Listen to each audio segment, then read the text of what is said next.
guro na humubog ng aking pagkatao at umanday ng aking talino.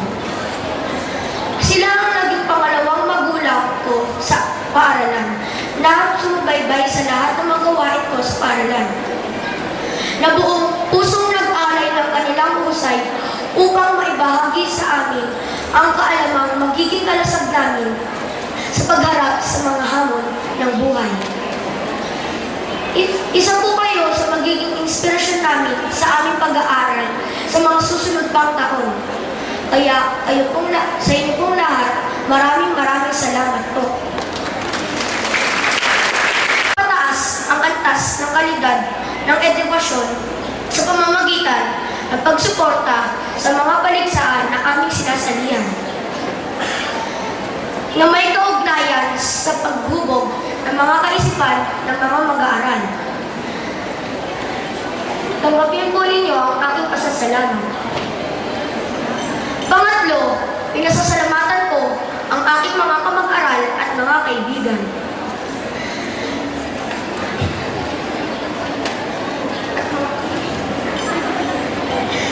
Na tumuklas ng mga natatangong talento at sa mga iba't ibang larangan, sports, pagtatanghal at sining.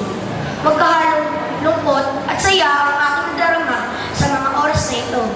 Lungkot sapagkat ang mga kaibigan ko na nakasama ko sa 6 taon ay mawawalay na. Saya sapagkat ang 6 na taong pagsusumikap at pagsusunog ng kilay ay nagkaroon ng bunga.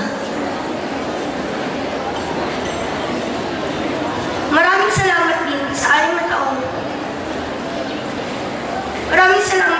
6 na taong pagbabaang hiling nyo ng buhay, ng makabuluang buhay at masayang buhay.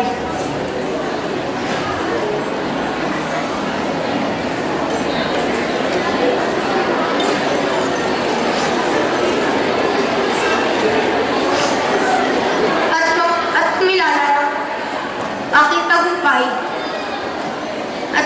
at tumamo ng aking tagumpay.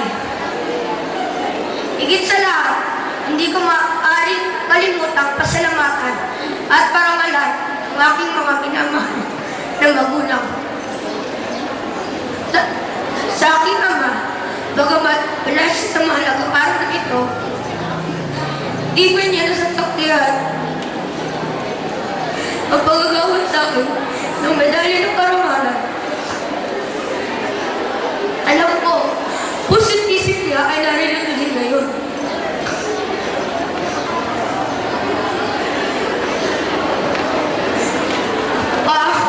Maraming salamat sa pagtitis ko, mapalayo sa amin.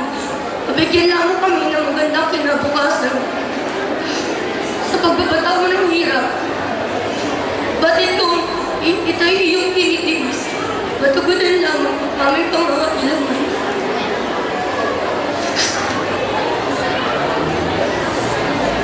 Mahal na mahal ko po kayo at marami pong salamat.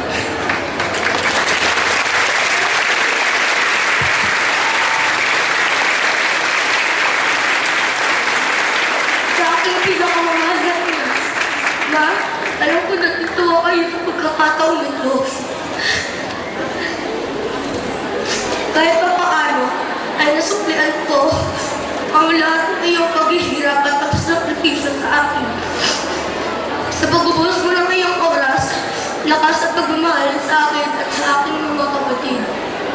Na kung minsan, ay pabayaan mo na halos ang iyong sarili.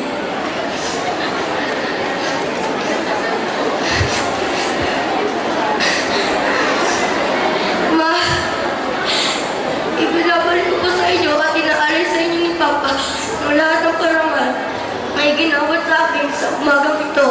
Dahil kung hindi sa inyo ni Papa, ay wala ako ngayon dito. Maraming salamat po. At umasa kayo na hindi ko kayo bibigyan sa aking pag-aaral. Sa lahat ng naririto at nakikiisa sa aming pagdiriwang,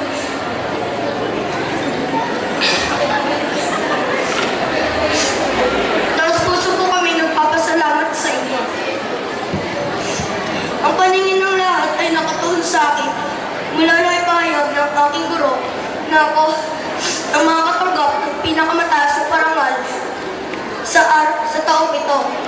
Mawaring isang panaginip lamang.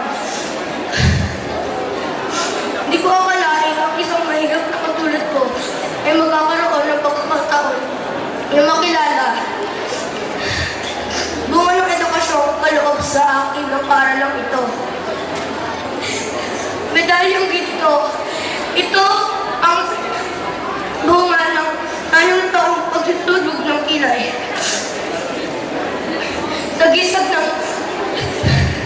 Tagisag ng tagumpay at kahusayan. Ngunit ito'y mananatili lamang ng isang dekorasyon kung hindi ko matutupad ang isang pangako. Ang pamunuan ng 741 magsisipagtapos sa araw na ito sa pagbibigay karangalan sa parang ito sa loob mga taong darating sa larangan ng pag-aaral at paggawa ng kabutihan. Sa paglisan namin sa paaralang ito, isang pangako ang aming iiwan na kami magiging kabalikat ng bayan sa mga proyektong pang-edukasyonal, pang-kabuhayan at pang-kalinangan. Sa mga kapwa kung magsisipagtapos sa araw na ito, tayo magsisimula pa lamang lalong masalimuot na landasin. Kaya tayo magsipaganda at sabay-sabay lalakbayin ang mga mas matayong pangarap ng bawat isa sa atin. Maraming salamat po sa inyong lahat at muli isa pong magandang umaga sa inyong lahat. Sa mga nagsipagtapos ng ating punong lungsod, kaganang-garang Sherwin T. Gatchalian, ay ibibigay sa atin ang kanyang kinatawan. Pastor Sunny Tikya.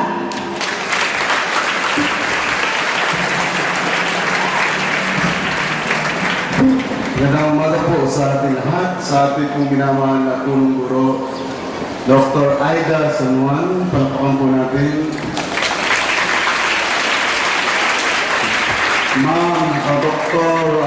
Nieves Rodriguez.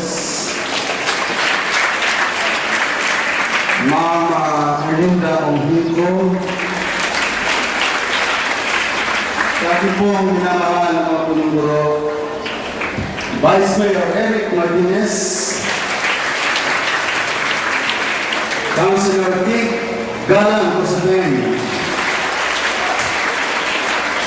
Councilor Boy Padrinao,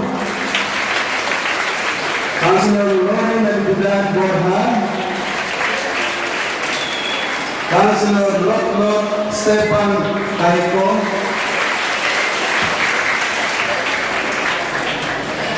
Kapitan Bong Ferrer,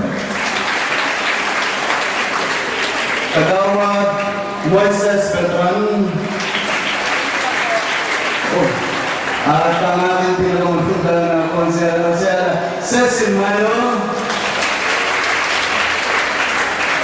at sige na King Malalaysay. Sa ating po lahat, magandang umaga po. Ayan yung pong basahin ko sa inyo sa araw na ito ang isang mainit na pagbati sa